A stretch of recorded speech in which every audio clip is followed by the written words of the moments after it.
Good morning, everyone. My name is Jibet Mergel Arguisha, and today let's talk about distributive pronouns. First of all, what is distributive pronouns?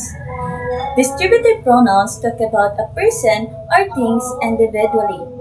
It talk about a person or group of people one by one rather than collectively.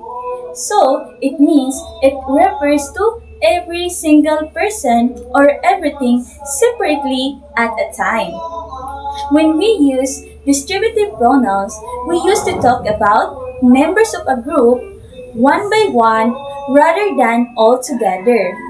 Therefore, distributive pronoun, instead of focusing a group as a whole, it distributes the attentions to the individuals. That's why it is singular and requires singular verb. Now, let's proceed to the main distributive pronouns and their uses. First, let's have the distributive pronoun each. Each refers to the individual in a group one by one separately. Now, let's have some example. First, each of the two boxes is heavy. So it means that it refers to the single items, which is the box. So it means that one box is heavy. Next is each of the group spoke for 2 minutes. So it means that every individual, every single person of the group spoke for 2 minutes. Each should be respected.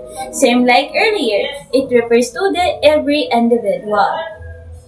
Next is each has duty to perform. So it means that each of us or each of the individual has duty to perform, has a responsibility to perform.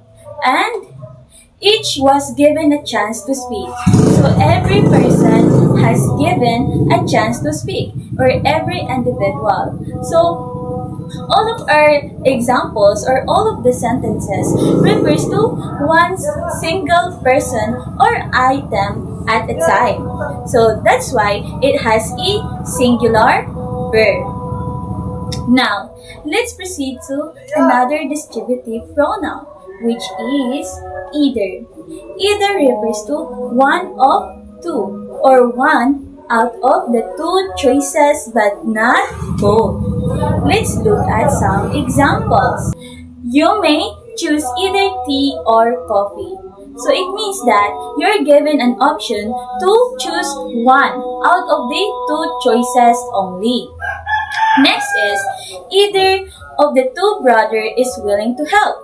So it refers to one of the brother is willing to help. So it entails or it points out one person only. You may take either of the two roads. So again, it points out another options, which is the road. You are given an options whether to take the other side of the road or the other one. Next is either of the two books will do. So again, another choices. Either is acceptable. So you are in distributive pronoun, either you are given an option to choose between two choices, and it refers to one options at a time.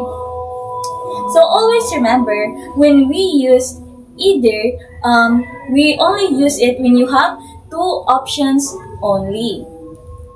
Now, let's proceed to another distributive pronoun, which is neither. Neither refers to not the one, not the other. So it means it declines both choices.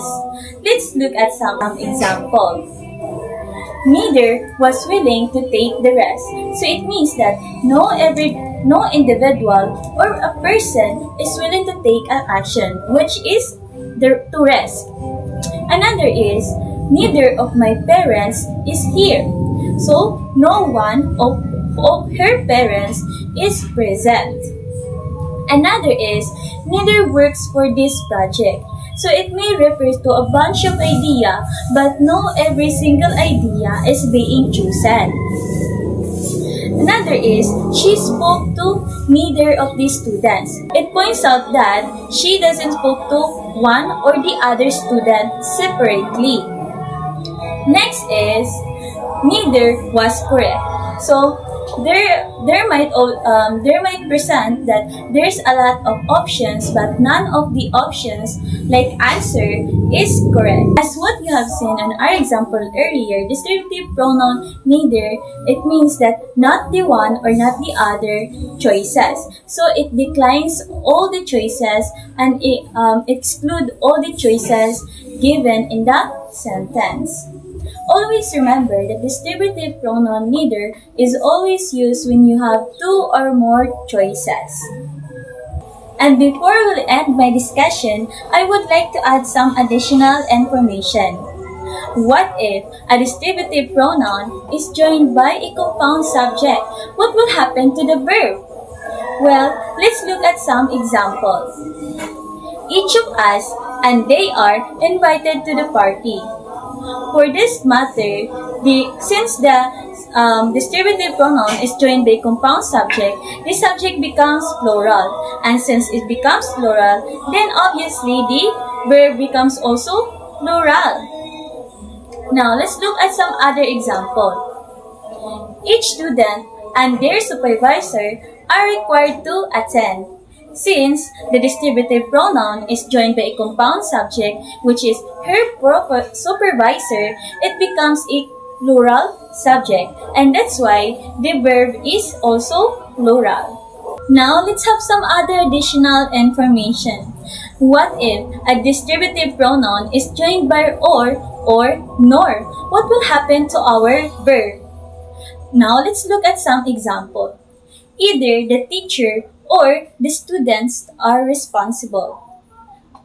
So, in this matter, the verb agrees with the nearest subject or the nearest subject closest to the verb.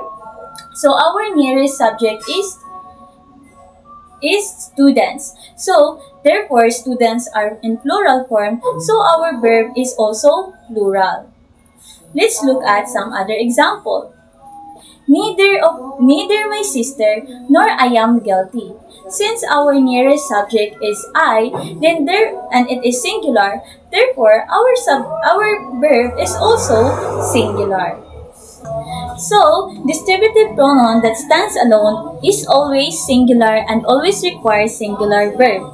But of course, there can be a changes sometime. Just like what I have shared earlier, the additional informations that there can be changes in the rules. And I hope you learned something in my discussion today. Always remember the differences between the each, the either, and the neither. So always take note about their rules as well. And I hope you learned something about my discussion today, and thank you for listening. Good day, everyone. My name is Ella Rose Y. Dominguez, and today we're going to continue discussing the distributive pronoun everyone, anyone, none, and no one. Everyone refers to all members of a group and considered as individually. For example, everyone is invited to the party. Is here is a singular form of verb to be and agrees with a singular distributive pronoun everyone. Example number 2. Everyone in the team contributed to the success. Contributed here is in the past tense. In the past tense, the verb form does not change based on the subject is plural or singular. The next one is anyone. Refers to one or some of a group when it doesn't matter which one. For example, anyone is welcome to apply. So anyone here is treated as singular. So therefore, is here is a singular form of verb being used. For example, number 2, anyone can participate in the contest. So same as the example number 1, that anyone is considered as singular. So can here is a modal form of verb and it does not change based on the subject anyone. The next one is none. Refers to not one of a group. For example, none of the apples were ripe enough to eat. So none refers to a plural noun, apples. So, plural countable nouns, it is common to use plural verb. So, the plural verb here is where, because it emphasizes that none of the single apples were ripe enough to eat. Example number 2, none of the information was correct. None refers to information. Information here is an uncountable noun. An uncountable noun, it is treated as singular. So therefore, was here is being used. So the next one is no one refers to not a single person. For example, no one is allowed to enter the restricted area. So no one here is a singular. So therefore, is here is a singular form of verb being used. So example number 2, no one has seen their missing item. So same as the example number 1, nga ang no one is treated as singular. So the verb form has is a present perfect tense is being used as a verb. So that's all for my discussion and God bless.